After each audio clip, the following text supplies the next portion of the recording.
This meeting is being recorded. Sortir les gens d'une situation de crise, telle est la mission de notre invité de ce jour. Nous allons parler grandement du passionnant livre qu'il a écrit aux éditions Ballant, intitulé Danger Zone, témoignage d'un professionnel de la gestion de crise, où après avoir retracé son parcours sinueux, il fait état de sa profession de négociateur international où il lève les fantasmes. Né dans les années 70, notre invité effectue son service militaire dans les troupes de marine, successivement puis au COS, où il rejoint également la direction du renseignement militaire, où il apprend le cycle du renseignement. Il quitte ensuite l'armée pour créer sa société de sécurité privée, ce qui nous permettra de faire le focus sur ce marché très spécial. Mais pour l'heure, j'ai le plaisir de recevoir David Ornus. David, bonjour. Bonjour. Alors, tradition oblige aux ondes clandestines, vous allez nous parler de vous, et quoi de mieux pour parler de soi que d'un livre avec lequel vous nous accompagnez, et vous nous accompagnerez tout au long de cette émission, Danger Zone. Danger Zone, ça fait 300 pages, à peu près, et c'est essentiellement autobiographique. Ça se lit comme un roman d'aventure. Ce n'est pas un roman d'aventure, c'est sourcé, c'est très documenté, et on va parler de vous à travers ce livre. Est-ce que vous pouvez nous raconter déjà la genèse du livre, son titre, et puis nous dire après votre parcours ô combien gargantuesque. Oui, c'est un peu ça, merci. Merci beaucoup pour cette introduction très flatteuse qui me touche. Alors, je vais vous faire rigoler parce que le titre du livre, quand je l'ai montré à mes enfants, ils m'ont dit: «Mais danger zone, personne ne va comprendre». Alors, je leur ai dit: «En fait, c'est un titre qui doit se percevoir en anglais. C'est Danger Zone» et alors Danger Zone, vos auditeurs vont rigoler, Oui. c'est le titre, de la bande originale d'un film qui s'appelait Top Gun. Ah oui, c'est ce que vous, d'ailleurs, les inspirations, en fait, vous viennent aussi des films HBO que vous regardez dans le temps. Bien sûr, en fait, si vous écoutez, la chanson du Top Gun, le nôtre de Top Gun, celui de 1986, je Oui. crois qu'il l'ait repris dans la version, dans le nouveau. En fait, on voit bien que Maverick est complètement tout feu tout flamme et que lui, son excitation, c'est de partir à l'aventure et d'avoir de l'adrénaline. Alors, je suis un aventurier, mais je ne suis pas un casse-cou. C'est ce que je raconte dans le livre. Mais le titre Danger Zone, si vous, lisez les paroles, de l'auteur, et que vous les traduisez, en fait, la chanson raconte comment est-ce qu'on prend l'autoroute qui va nous mener dans une zone de danger. Et je me suis rendu compte un jour, bêtement, en l'entendant à la radio, que finalement, le titre de mon livre, ben, c'était un petit peu ça. C'est que moi, je prends des chemins plus ou moins sinueux selon les époques de ma vie, Mhm. qui à un moment m'emmènent dans des zones complexes, voilà, dangereuses même. Et du coup, bah, je me suis dit que c'était intéressant d'intituler mon livre Danger Zone en français ou Danger Zone Alors avec l'accent. vous prenez des risques et en fait vous êtes résolument tourné vers l'action. Oui, On va le voir d'ailleurs, ça se sent en fait au fur et à mesure en fait des échanges qu'on a pu avoir en fait précédemment. Euh, Sur l'action, en fait, votre documentariste, en fait, le documentaire La rançon, en fait, de l'aîné, oui. il dit de vous, je ne passerai pas toutes mes vacances avec David, mais j'ai passé des moments inoubliables. Ça veut dire que vous êtes un poil roman, mais attachant, finalement. Je sais pas, il faudrait lui poser la question. En fait, Rémi Lenné est un documentariste de renommée qui a beaucoup travaillé sur des sujets compliqués. La transmission du sida en Afrique, les Khmers rouges au Cambodge, les procès des Khmers rouges. Et il se trouve il a, il a lu un jour un livre qui a été écrit par Dorothée Moisan qui s'appelle La rançon, le business des otages. Le livre date de 2013, si je ne dis pas de bêtises.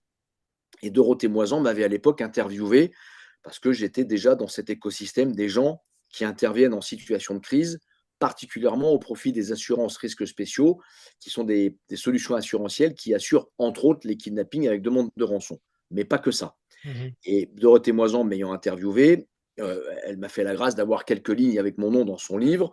Et une maison de production avec Rémi Lenné ont acheté les droits du livre de Dorothée Moisan et ont décidé de se lancer dans une aventure folle qui était de faire un documentaire sur les négociateurs qui interviennent au profit des solutions assurantielles sur les histoires de kidnapping. C'est comme ça qu'un jour, j'ai reçu un coup de téléphone de Rémi Lenné, que je raconte dans mon livre, qui me demande de le rencontrer et qui vient m'expliquer à Lyon qu'il a un projet pour faire un documentaire qui n'est donc Mhm. ni un reportage ni un film, mais qui est bien une immersion dans un métier avec une vision filmographique et pas faire un reportage, parce que les reportages, c'est un peu compliqué. Le journaliste fait un petit peu ce qu'il veut et montre ce qu'il a envie de montrer. Mmh. Et du coup, j'ai dit à Rémi: «Mais vous n'arriverez jamais à avoir quelqu'un dans mon écosystème qui va accepter de vous parler». Et puis de fil en aiguille, il insiste et un jour, j'en parle aux gens avec qui je travaille. Vous l'avez vu peut-être dans mon livre, qui sont des anciens négociateurs du FBI et je leur Oui. en touche un mot et ils en parlent à l'assurance pour qui nous intervenons, qui, contre toute attente, fait un retour positif en disant: «Nous, on veut bien échanger avec ce documentariste et voir comment on peut contribuer à expliquer quel est notre métier et qui on fait travailler». Et c'est comme ça que Rémi et moi avons collaboré sur ce documentaire qui est sorti de mémoire en septembre 2017 sur Arte et qui a ensuite été reprojeté un an après, en juillet 2018, sur Public Sénat. Et c'est ainsi que j'ai rencontré Rémi, qu'on a appris à se connaître et que je lui ai ouvert mon réseau et que de fil en aiguille, il a pu rencontrer l'intégralité ou presque des gens avec qui j'interviens sur ces sujets complexes, chrysogènes qui sont les négociations suite à des enlèvements avec parfois des demandes de rançon. Alors on comprend votre actualité, trépidante en fait, mais on va revenir, si vous le voulez bien, en fait, à la genèse en fait. C'est-à-dire, est-ce que vous pourriez retracer en fait votre background familial, votre cursus universitaire et puis, votre parcours qui vous a mené justement à cette négociation, chrysogène de gestion de crise finalement? Ah, ça, c'est tout le contenu du livre, donc il va falloir que je résume en quelques minutes, 300 et C'est quelques pages. Non, Alors, on n'aura peut-être pas, non, l'occasion de tout évoquer, non, mais non, du moins, en fait, quelques repères, non, spatio-temporels, en fait, sont de quelques mise. je vais vous donner quelques repères spatio-temporels. Le premier, l'acte fondateur pour moi, c'est ma préparation militaire parachutiste en 1988. À l'époque, j'avais 17 ans et demi, j'étais déjà très intéressé par la chose militaire, par le don de soi, par l'abnégation, par le sens de l'engagement, par la notion de servir son pays, mais servir son pays, c'est aussi un peu servir les autres. Et ça, c'est un petit peu les valeurs qui m'animent. Donc très vite, j'ai eu envie de m'impliquer au profit de la défense de mon pays et j'ai commencé par faire la préparation militaire parachutiste, qui a été un moment assez savoureux. Par la suite, j'en ai fait plusieurs, puisque j'ai été ce qu'on appelait aide moniteur avec un petit grade de caporal. Et de fil en aiguille, je me suis retrouvé à faire ma préparation militaire terre, puis ma préparation militaire supérieure, qui m'a conduit, étant plutôt poursuivi par les études que poursuivant un cursus universitaire, qui m'a conduit aux EOR en 1992. J'avais donc à l'époque 22 ans et demi et je devance Mmh. l'appel, étant pas brillant à la fac où j'étais à l'époque en fac d'histoire à Lyon 3, je devance l'appel et je pars aux EOR à Coët-Quidam et À je fais l'époque à l'époque, je vous interromps, en fait, quelques oui, instants pour une anecdote. En fait, à l'époque, en fait, qu'est-ce qui vous a plu dans le militaire, en fait, dans le côté, aventurier, en fait, mais partir faire vos classes? ah beh, c'est parce qu'en fait je m'ennuyais. Je Ouais, m'ennuyais à la fac, je ne trouvais pas le sens. J'avais que des gens d'accord. qui étaient là à jouer au baby-foot et à faire de la politique et en fait, moi, j'ai considéré, étant plutôt un homme d'action, que plutôt que de jouer au baby-foot ou de faire de la Ouais, politique, d'un côté ou de l'autre, il était plus efficace et plus, efficient, d'aller faire, mon devoir. À l'époque, je vous rappelle que c'était obligatoire, le service militaire, et du coup, bah, c'est comme ça que j'ai dit: «Allez, c'est bon, ça suffit, j'ai assez bamboché sur les bancs de la fac, je pars, aux EOR». ouais, ouais, c'est une forme de maturité, en fait, intellectuelle, en fait, donc après les OR, qu'est-ce que vous faites alors, du coup, Alors après, c'est ce que je raconte dans mon livre, c'est ce que vous avez appelé mon parcours sinueux, c'est que les Ouais, EOR me mènent à choisir les troupes de marine. Les troupes de marine, je me retrouve dans un régiment, successivement en Picardie, puis ensuite à Fréjus. Et n'ayant pas un cursus universitaire suffisamment élevé à l'époque, quand j'ai demandé à m'engager avec un contrat d'officier pour servir en situation d'activité, en fait, on m'a gentiment retoqué en me disant qu'avec un bac plus 3 premières années de choses différentes, c'était pas suffisant à l'époque. Il y avait l'entonnoir était bouché et ils recrutaient à bac plus 4, bac plus 5. Donc je me suis retrouvé le bec dans l'eau. J'ai oui. vainement tenté de rengager sous-officier. J'attends toujours une réponse du ministère des Affaires étrangères. Et c'est là que bah, j'ai pris la situation à bras le corps et que j'ai décidé de tenter un retour à l'université qui n'a pas été brillant. Et que très vite, je me suis retrouvé en 1995 à partir monter des écoles au Cambodge, pays où j'avais été avant mon service militaire, dans des conditions que je raconte dans le livre, puisque j'ai travaillé sur la restauration du pavillon Napoléon III, Mmh. en Phnom fin 91, enfin été 91. Et après mon service militaire, ayant le bec dans l'eau, en 94, je suis reparti là-bas. J'ai retrouvé le capitaine de notre escorte dans des conditions assez, assez épiques. Et puis en 95, de nouveau, m'ennuyant un peu à la fac, je me suis dit que j'allais aller faire des écoles au Cambodge. Et puis de fil en aiguille, j'ai travaillé sur un certain nombre de sujets pas très intéressants. Et puis un jour, je suis tombé presque par hasard sur une émission où j'ai D'accord. entendu parler de l'école de guerre économique. J'ai Donc vous, candidaté. c'est par là, c'est par cette émission en fait que vous entrez en relation avec le GE.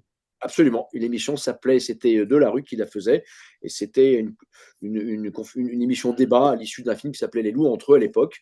Et à l'issue de ce film, il y avait Christian Arbulot qui expliquait qu'est-ce que c'était que son école de guerre économique et l'intelligence économique. Et je me On est suis en dit, quelle année là? 99, et je me suis dit, 99. voilà, c'est ça que je veux faire. Voilà, 99, je fais mon cursus à l'EGE, je sors diplômé, je travaille sur un mémoire avec l'amiral Lacoste, qui était l'ancien patron de la DGSE à l'époque du Rainbow Warrior. Je Mhm. m'immerge dans ce qu'on appelle la guerre de l'information dans son concept anglo-saxon. Donc, je travaille beaucoup avec lui sur les notions d'opération psychologique, de guerre de l'information, de guerre économique. Et de fil en aiguille, un jour, j'envoie mon CV au commandement des opérations spéciales qui venait de faire la promotion en 99, tout début 2000, qui venait de faire la promotion de son antenne opération psychologique, et il cherchait des réservistes. Et Et là, c'est c'est assez hallucinant en fait parce que je vais raconter l'anecdote en fait qui me fait penser pour moi au film de Belmondo, Le Magnifique, où l'agent secret en fait répond aux ordres du général par les lignes de dialogue yes, no, ok. C'est un petit peu ce qui vous est arrivé en fait. On vous a dit vous partez, vous avez dit oui, et banco en fait vous êtes retrouvé dans cette aventure. En fait, on m'a dit, est-ce que vous êtes disponible? J'ai dit oui. On m'a dit, est-ce que vous êtes volontaire? J'ai dit oui. Est-ce que vous voulez partir en OPEC? J'ai dit oui. On m'a dit, bah, vous partez dans 2 semaines. J'ai dit OK. Voilà. Et ça, c'est impressionnant. Il faut avoir une sorte de fulgurance, en fait, en termes psychologiques pour pouvoir partir comme ça du jour au lendemain ailleurs, en fait, quitter sa zone de confort. Ça demande des prédispositions quand même psychologiques, non? Ah ben, je sais pas, mais c'est ce que je suis moi en tous les cas. Donc moi, Hmm. effectivement, dans ces cas-là, j'ai un gros défaut, c'est que quand quelqu'un demande un volontaire, je réfléchis pas, je fais un pas en avant. Ça peut Direct. être un peu idiot parfois d'ailleurs. Ouais, ouais. Ensuite, en fait, qu'est-ce que vous faites après votre incursion au COS? Vous partez donc en Alors, Bosnie? je pars en Bosnie pendant 4 mois où là, je vais travailler avec une équipe de commandos marines dont la mission était réellement de faire du renseignement pour essayer d'avoir des informations sur les criminels de guerre qui étaient recherchés. C'est Et votre première mission finalement extérieure. oui, c'est ma première mission extérieure comme D'accord. réserviste, officier de réserve. Et D'accord. ensuite, juste avant de partir, j'avais été récupéré par la direction du renseignement militaire. Donc, je savais qu'en rentrant de mon opération extérieure en Bosnie, j'embrayais à la sous-direction recherche, à la, à la, à la sous-direction, oui, recherche renseignement humain, à la DRM. Et en rentrant de Bosnie, je me suis donc, quelques semaines après, présenté à la DRM. Et là, c'est ce que j'écris dans mon livre, j'ai déchanté, puisque moi qui suis un aventurier dans le sens Mhm. loin d'action, tout d'un coup, je me suis retrouvé dans des bureaux où on me disait Bureaucrate. de prendre mon temps, de ne pas m'affoler, que j'avais un contrat de 5 ans et que ça allait bien se passer. Et quand un colonel me dit ça va bien se passer, je suis très inquiet. D'accord. Voilà. Et du coup, vous démissionnez alors. Ouais, du coup, j'ai démissionné au bout de 7 mois. C'était la fin de la période probatoire et il ne me restait pas beaucoup de jours avant de me retrouver coincé à faire mon contrat de 5 ans. Ils ont essayé de vous garder ou ils vous ont dit bon bah allez-y. Ouais, alors ils ont essayé de me dire que c'était un peu tard, qu'il aurait fallu que je le dise avant, mais ça faisait déjà 15 jours que j'expliquais que je voudrais bien avoir un rendez-vous avec le chef de corps, qui n'était évidemment pas là, et que comme personne ne s'occupait de mon cas, d'ailleurs, je n'étais pas le seul, on était deux. Il y a un moment, on a dit, écoutez, si c'est comme ça et qu'on ne vous intéresse pas, j'ai 30 ans, j'ai passé l'âge de me faire rouler dans la farine, donc écoutez, on ne s'est pas compris, au revoir. Et du coup, je suis reparti euh, dans le civil où nous avions monté avec les gens de l'école de guerre économique une société qui s'appelait à l'époque C4IFR, qui existe Oui, toujours, qui s'appelle oui. aujourd'hui Spin Partner, qui fait de l'influence et de l'agence économique. Nous étions tous associés avec Christian Arbulot. Donc j'ai rejoint cette société et immédiatement j'ai renvoyé un courrier au COS qui m'a récupéré comme réserviste et j'ai fait 10 ans de réserve au COS. Alors attention, réserviste, on ne fait pas du H24. Hein. Moi, mis bout à bout, je devais faire entre 8 et 40 jours par an en fonction des stages, entre Montlouis, Collioure en stage commando, à Lorient avec les commandos marines, mon brevet parachutiste. Et puis, j'ai pu en 2004 repartir en mission en Haïti, toujours avec les opérations spéciales, avec une équipe de commandos marines où nous avons fait ce qu'on appelle l'ouverture de porte. Et c'est ce que je raconte dans un chapitre de Hmm. mon livre, puisque là, il nous est arrivé plein de choses intéressantes. entre les légionnaires, les commandos marines, les sœurs de la charité, les orphelins, et voilà, donc je raconte tout ça. C'est au moment en fait où vous débutez dans l'intelligence économique en fait avec Christian Arbulot, en fait vous rencontrez aussi Nicolas Moinet Oui, qu'on bien a sûr, reçu. Nicolas Moinet, je l'ai rencontré, alors, vous l'aviez bien noté. Nicolas Moinet, je l'ai rencontré pendant le GE, puisque à la fin du cursus, avec quelques camarades, ça nous a pris un jour de faire un site internet que j'ai créé, que j'ai lancé avec eux, qui s'appelait infoguerre.com. Et pendant quelques années, nous avons essayé d'avoir une activité comme vous, un peu clandestine, qui Mmh. remettait en cause un certain nombre de dogmes et qui expliquait un petit peu quelles étaient les stratégies d'influence, les intérêts de puissance entre États, la guerre économique. Et bien évidemment, très vite, Christian Arbulot nous a mis en relation avec Nicolas Moinet, qui était déjà à l'université de Poitiers et avec qui Arbulot avait travaillé et collaboré à l'époque Oui. d'Intelco. Oui, Nicolas Moinet, on se connaît depuis un bon petit moment et effectivement, ça a été une aventure assez rigolote, ce infoguerre.com. Entendu. Et donc après, au fur et à mesure, en fait, quand vous avez démissionné, en fait, retour à l'EGE, en fait, avec le CF4R, vous décidez progressivement de créer votre société, en fait.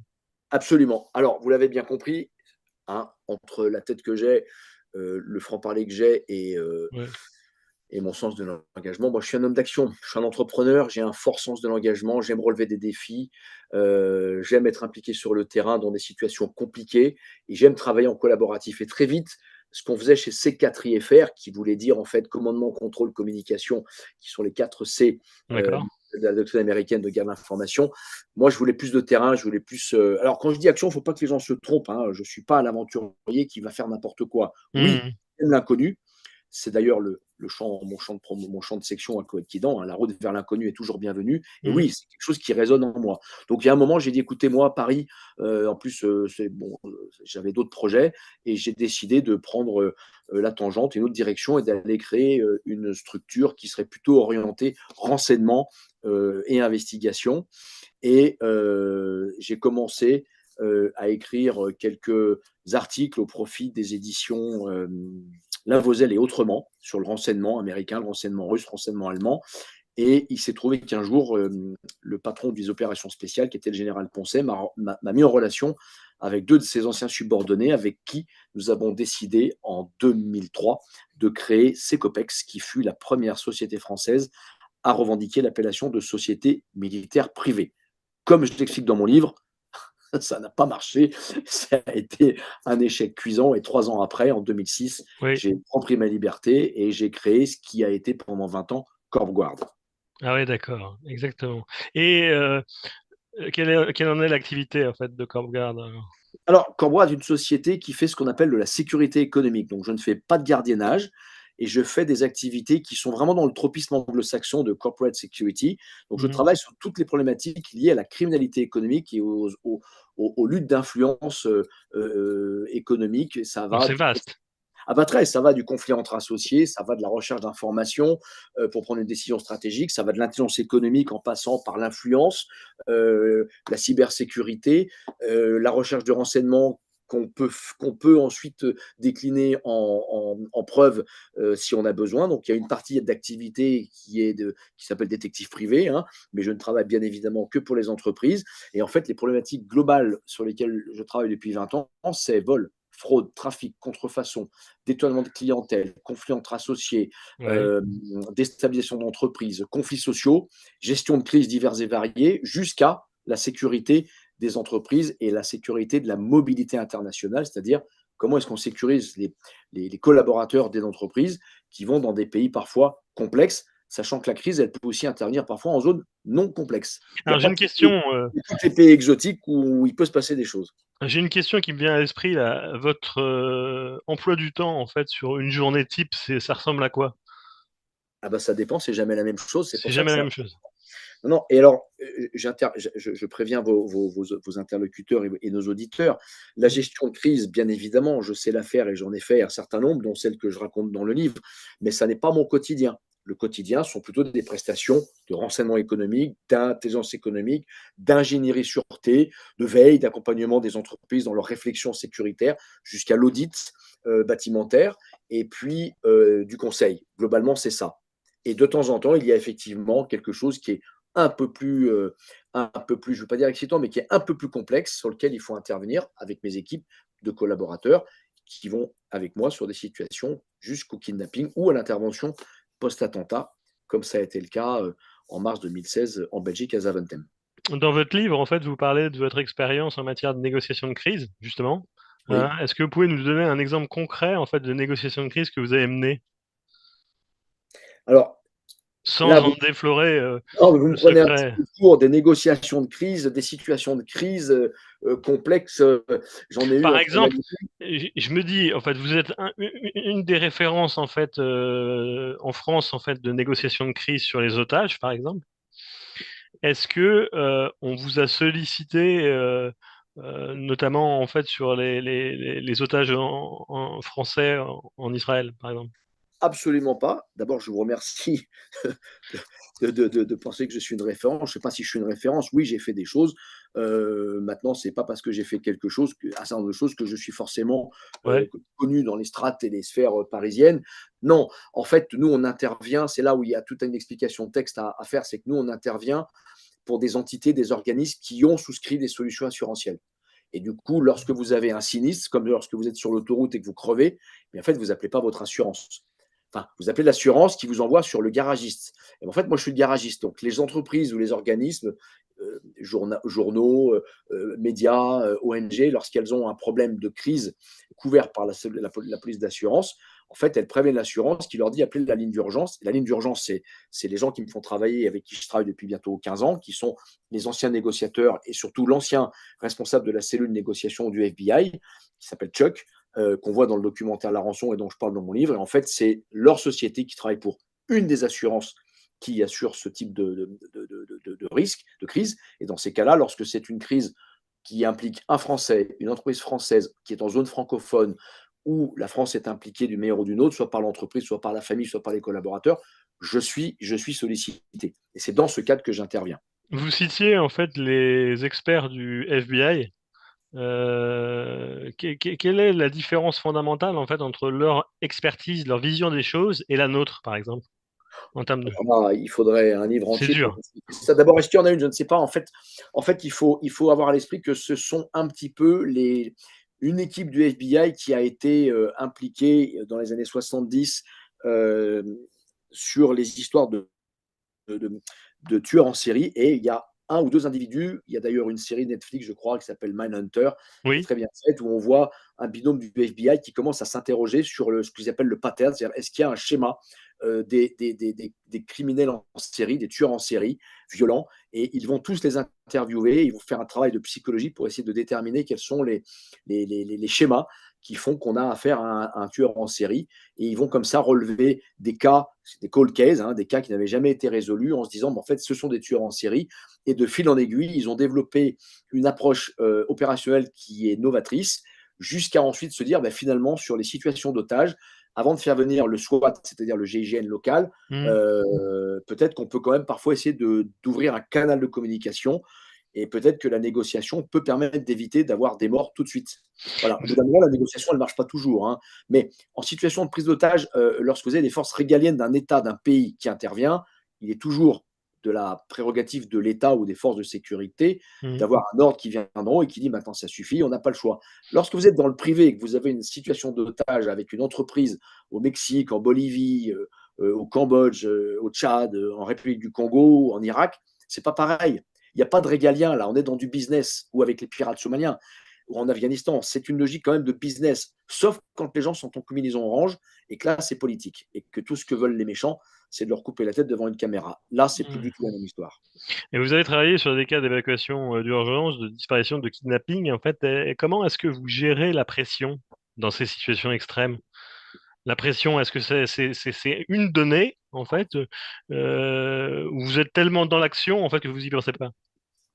Je ne sais pas, je ne suis pas en capacité de me faire une Ouais. évaluation Ce psychologique. n'est pas votre psychanalyse que je vous Ouais, une fais. psychanalyse, mais c'est vrai que moi, dans l'action, finalement, moi qui suis plutôt considéré par les gens qui me fréquentent et qui me voient comme quelqu'un de peut-être trop dynamique, trop péchu, trop stressé, en fait, lorsqu'il y a une situation de crise, moi, tout ralentit. mon cerveau, mon rythme cardiaque, mon débit de parole, mon flow.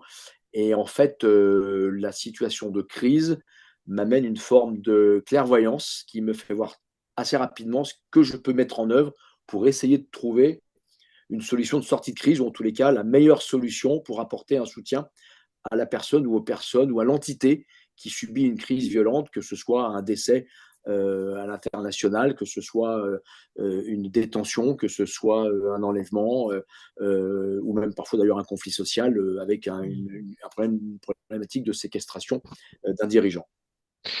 Alors, on va revenir à votre ouvrage, à votre livre. En fait, qu'est-ce qui vous a poussé à écrire ce livre à ce moment précis de votre carrière en 2022? En fait, y a-t-il eu un événement en fait qui a fait tilt? Tiens, je vais écrire un bouquin parce que c'est le bon âge.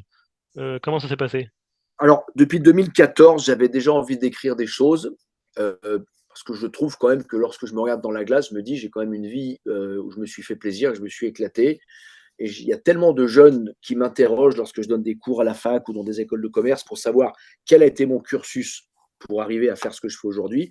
Et comme je n'ai pas de cursus et que je leur dis, en fait, c'est en marchant que le chemin se fait, il n'y a pas de C'est le chemin. fruit. Il y a beaucoup de hasard, mais le hasard fait bien les choses. En fait. Et non, mais en fait, il n'y a pas de hasard. Ouais, Du coup, je me suis dit, bon, il faut qu'un jour, j'explique quand même par quel chemin épineux je suis passé, ouais. qui m'ont conduit à faire ce que je fais, à avoir les rencontres que j'ai eues, qui m'ont mené là où je suis.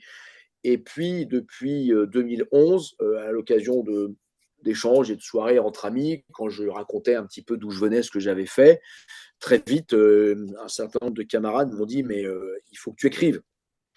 Alors, vous savez, moi, j'ai un vrai complexe de l'imposteur. Je leur ai dit, mais ça intéresse personne, mes histoires, ce que j'appelle mes Mm. élucubrations. Mhm. Et j'ai des copains qui m'ont dit, mais non, mais enfin, t'es si, quand même, tu plaisantes. Voilà. Et puis, il se trouve qu'après le documentaire La Rançon, j'ai été impliqué sur des situations hautement chrysogènes, risquées et dangereuses en République démocratique du Congo, jusqu'à me retrouver dans un camp qui a été attaqué en pleine nuit.